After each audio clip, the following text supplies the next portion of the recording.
This is the ballroom Donald Trump plans to build at the White House. If completed, it'll be the largest addition to the building ever. Ironically though, it would bring the White House closer to the original 1790 plans. They were massive.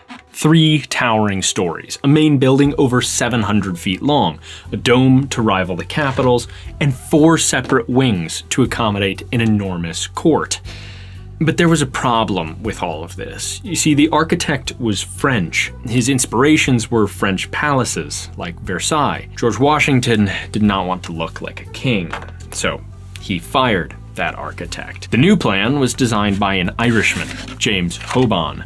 Though still grand, Hoban's design was 1/5 the size of the originals, with 2 stories instead of 3, a single rectangular building rather than a massive complex, and known thereafter not as a palace, but merely as the White House. This pivot matched Washington's and the Constitution's restrained vision for the presidency, an office of equal or lesser power than Congress. But since then, the world has changed. So has the presidency, and so has the White House. Over the last 200 years, the building has exploded in size, alongside the presidency, a physical manifestation of an increasingly imperial executive with ever more power. Donald Trump's ballroom is hardly the first step in this direction, and it wouldn't have been possible without a few key presidents who, in the midst of crisis, stretched presidential power and the White House to their limits. This is the story of how the White House got so massive.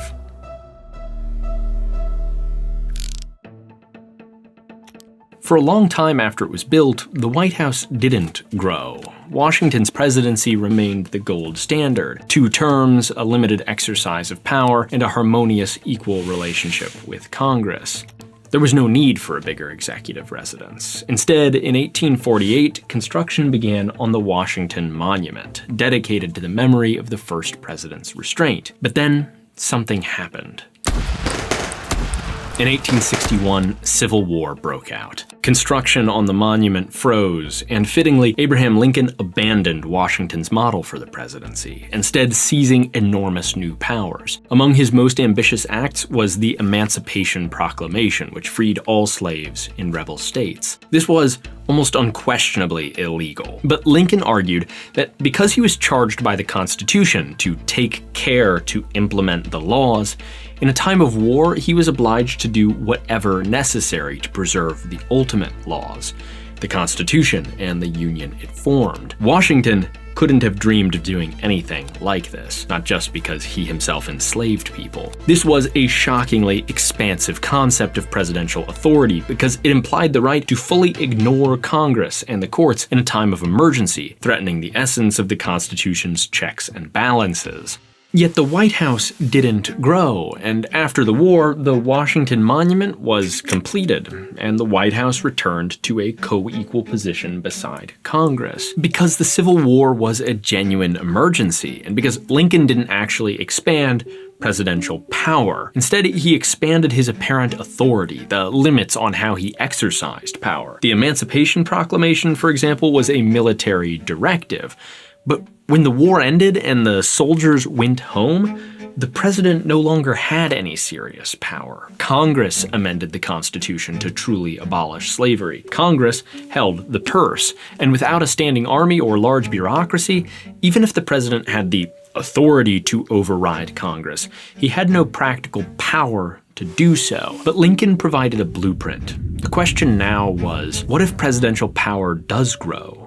What if the president does get a standing military and a large bureaucracy? And what if a future president with far greater power than Lincoln made the same argument? Could it be temporary? Or would it unleash something unstoppable? By the turn of the century, that power did begin to grow, because America was then in the midst of another crisis.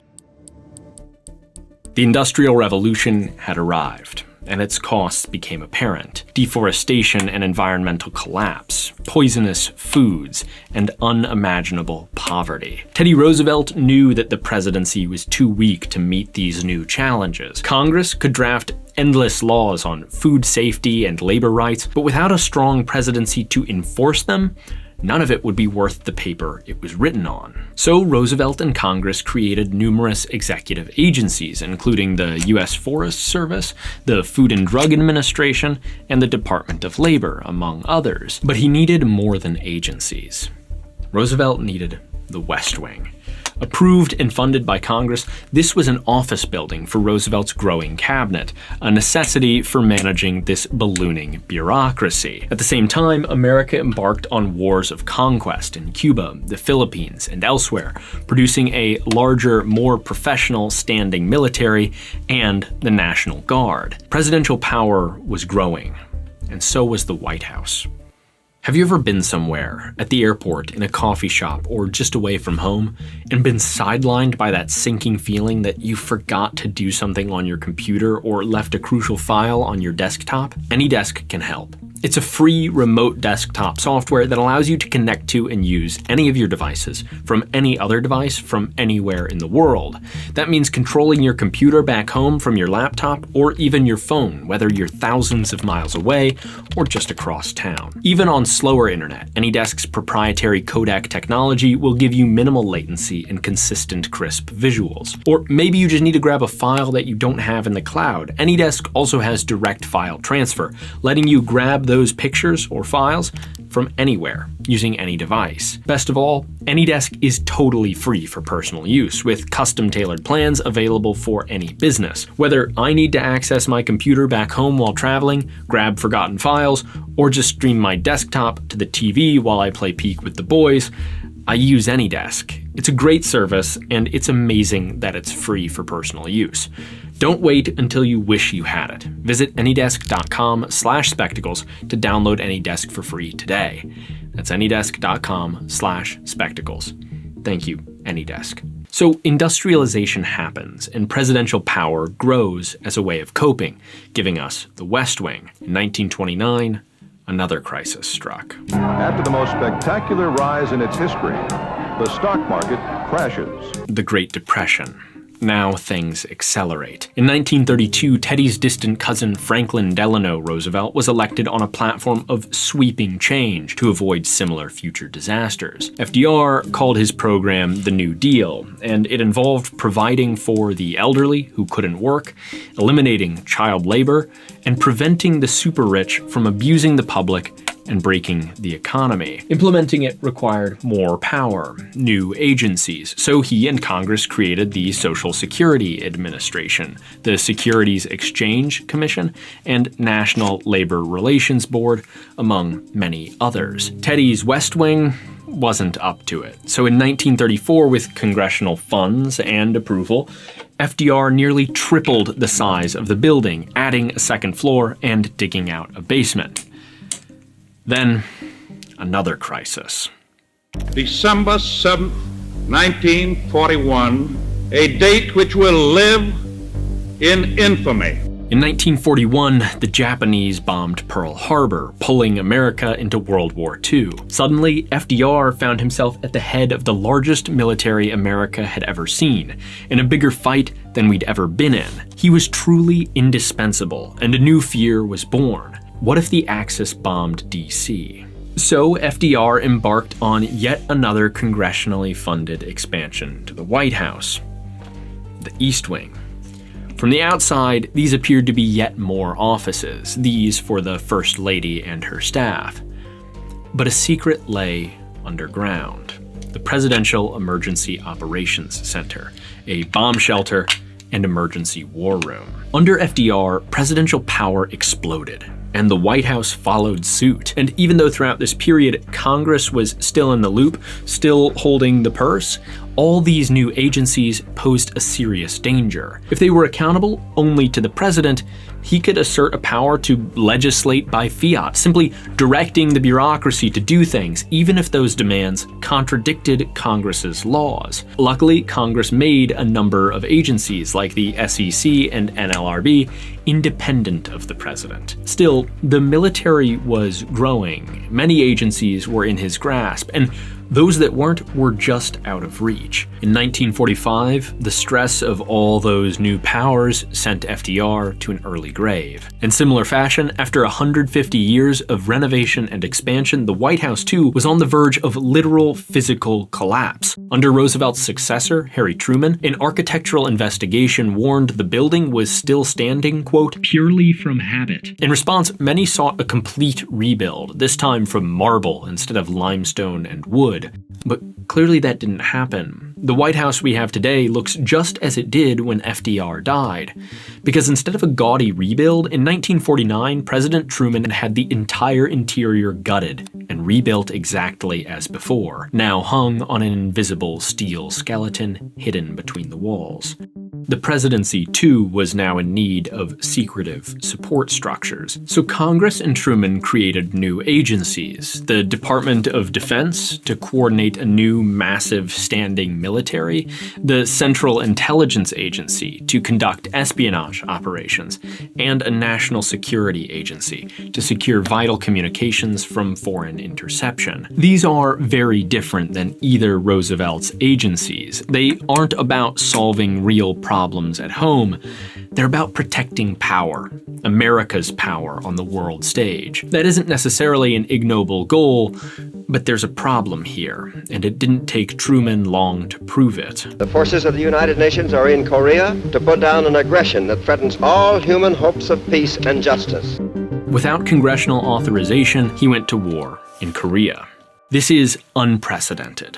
The Constitution is very clear. Congress authorizes declarations of war. The commander-in-chief of the military cannot also be in charge of deciding war and peace, but America, Truman argued, was already terminally at war with communism. This was FDR's East Wing bomb shelter at its worst, a sort of fear and paranoia of an increasingly shapeless enemy, an increasingly permanent sense of emergency in which any exercise of power could be justified. Yet Truman overplayed his hand. Congress constrained his war powers, and in 1952, when he sought to seize industrial facilities for military production, the Supreme Court blocked him. He stood down. In so doing, the court affirmed that those commander-in-chief powers had limits, yet they also established a blueprint to go further. They asserted the president had three kinds of power: affirmative, when he acts in concert with Congress; inherent, when he acts alone, yet may be checked by Congress; and plenary, when he has ultimate authority which Congress cannot limit. Justice Jackson knew those plenary powers were exceptionally dangerous. In his words, "For what is at stake is the equilibrium established by our constitutional system." This is a vital turning point in American history. The presidency started as a limited office, respecting Washington's precedent, even after the interruption of the Civil War. But the Industrial Revolution, Great Depression, World Wars, and Cold War brought more permanent expansions of presidential authority, with the White House growing to match. Domestic administrative powers came first, then expanded, then foreign powers, war powers, then secret powers, all amidst an increasingly permanent sense of emergency. By Truman's time, the arsenal of presidential powers was truly enormous. Yet Congress and the Supreme Court maintained important boundaries, limiting the exercise of those massive powers. But the Lincoln-era fear, what if presidential power grew?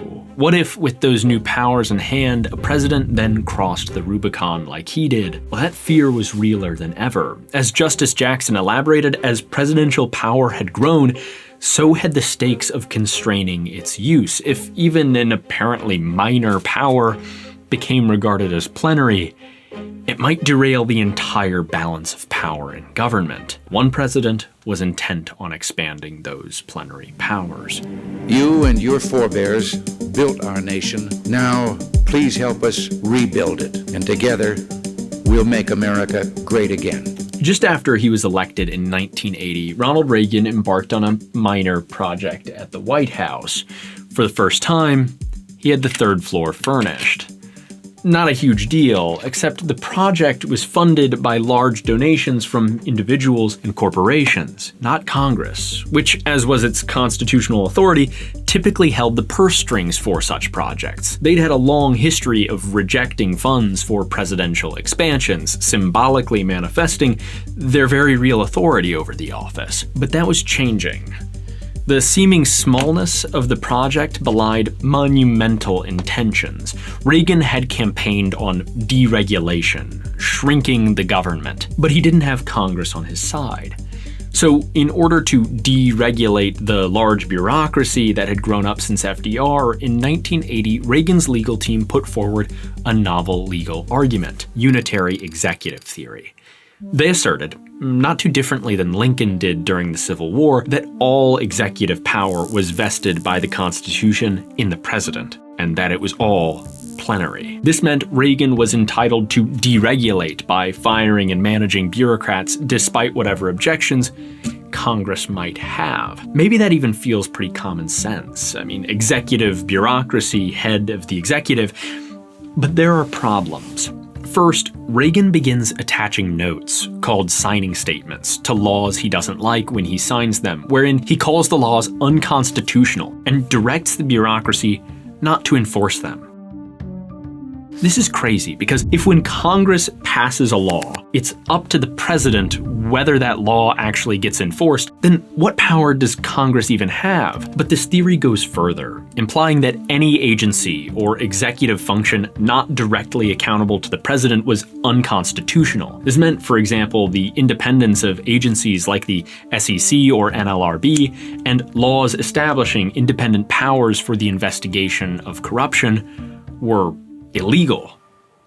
This is insane. If true, it would mean the president could simply fire anyone who investigated him or his administration for corruption, which is exactly what Reagan attempted to do in 1988. Luckily, the Supreme Court saw how insane this was, and they ruled 7-1 against Reagan, reversing his attempts. The lone dissenter was Antonin Scalia, who'd been appointed to the court by Reagan after helping formulate unitary executive theory. Reagan's disciples now had their mission. More plenary power required more ideologues like Scalia on the bench. The White House, like the presidency, had been growing. Only self-restraint had held various presidents back from taking full advantage of it. Reagan seized those powers while asserting his independence from Congress. There were still limits, but if a real crisis struck now, anything could happen. The United States does have credible evidence that the White House and Air Force One were targets. On September 11th, 2001, it was believed terrorists attempted to fly a plane into the White House. The building was closed to the public for 2 years. Guardhouses cropped up all over the grounds.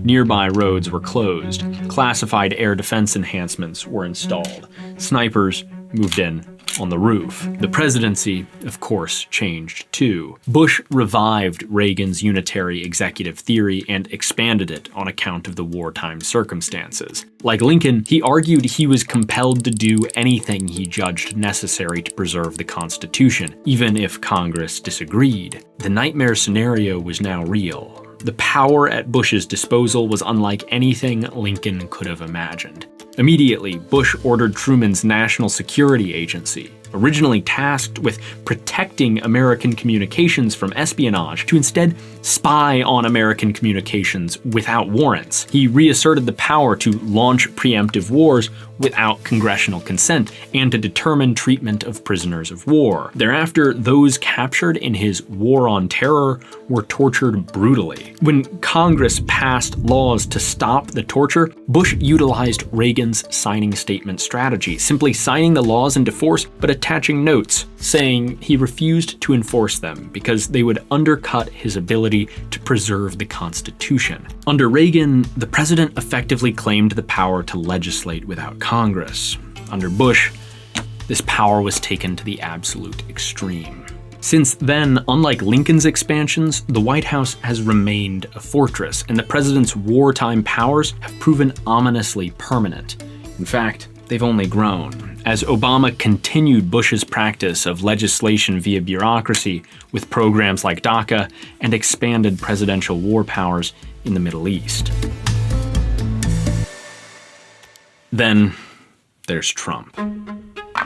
This building is like Reagan's third-floor renovation on steroids. First of all, it's going to cost $250 million, without a single one being appropriated by Congress. The legislature's own plenary power, taxing and spending, has been critically compromised. Instead, the money is coming from corporations like Palantir and Google, either willingly donated or extracted by the president through lawsuits that, if brought by anyone else in American society, would have been thrown out in seconds. A couple of you are sitting here saying, sir, would $25 million be appropriate? I said, I'll take it.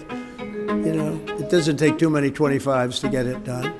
Likewise, he's further expanded presidential war powers, bombing Iran without congressional authorization and sinking alleged drug boats in the Caribbean. Moreover, he's done what Reagan failed to. Backed by a Scalia disciple majority Supreme Court, he's fired heads of independent agencies and inspectors general whose jobs were to investigate and prevent corruption. This is a vital move for him. Consider this. When Bulgaria gave George W. Bush a puppy in 2006, Bush turned the dog over to the National Archives because accepting gifts from foreign leaders is corrupt and illegal. Trump, on the other hand, intends to accept a jumbo jet from Qatar. That's right, the Ballroom isn't just the single largest and most expensive addition to the White House since it was built, a 90,000 square foot gilded symbol of presidential power and largesse. It also perfectly represents the corruption which comes as a result of that unchecked executive. Think back to the original Versailles-inspired plans for the White House. The Ballroom's similarity isn't just about scale or aesthetic. Trump is building it the way Louis XIV built Versailles, extracting money and loyalty from wealthy courtiers, dispensing favors and tax cuts in return. In the process, ordinary Americans lose their power to check his ambitions and shape government policy. Think about the most important episodes of his second term so far. Doge, National Guard deployments in major cities, purges of top military officers, censorship of colleges and media companies, mass deportations to foreign concentration camps without due process, and rapid expansions to ICE, a faceless militarized police force accountable only to the president. This is not about policy. This is about consolidating unprecedented and unchecked power in the presidency. They have literally said this out loud. The president has plenary authority. Stephen? Plenary power means uncheckable power, supreme authority, and that comes at a cost to your power, your rights, and your equality as a citizen. This imperial presidency has, as we've seen through these White House expansions, been the project of both Democrats and Republicans.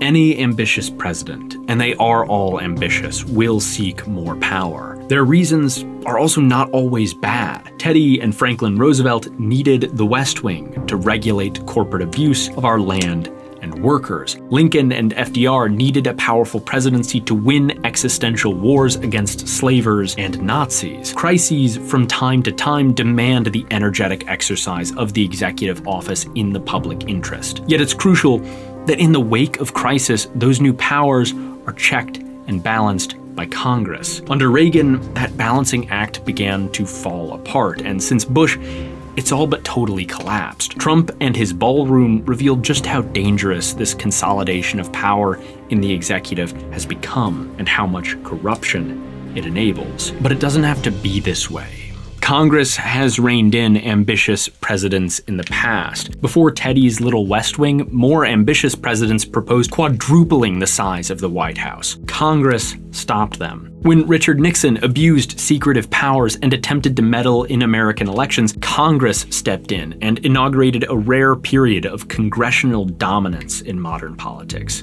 Besides, God forbid, the military, an aggressive Congress is Trump's last potential obstacle to fully consolidating and removing limits on the vast arsenal of presidential power that was intentionally built to be limited and shared with the courts and split Congress. It's why he's called on Republican states to gerrymander like hell to save him from midterm retaliation. Never be fooled into thinking votes don't matter.